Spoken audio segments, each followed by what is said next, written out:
Hello बच्चों, चलिए प्रश्न पढ़ते हैं। एक रेखा का समीकरण ज्ञात कीजिए जो निर्देशांकों से समान अंतःखंड काटती है और बिंदु 2,3 से जाती है। मुख्य अवधारणा, तो हमें सर रेखा की समीकरण बतानी है जो कि अंतःखंड रूप में हमें दिया हुआ है।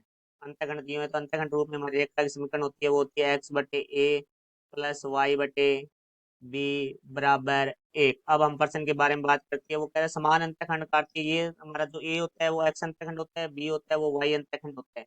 तो समान अंतःखंड काटती है, इसका अर्थ हुआ कि a बराबर b है। तो यहाँ a बराबर b है, तो हम a बराबर b रख देते हैं। तो यहाँ से हमें प्राप्त होगा x/b प्लस y/b बराबर 1। तो हमारा यहाँ से जो एलसीएम आएगा वो आएगा b।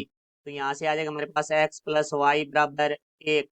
तो b भाग में इधर आके गुणा में हो जाएगा, तो यहाँ से हमारे पास बन जाएगा x प्लस वाई बराबर b, जो कि हमारी समीकरण नंबर 1 है।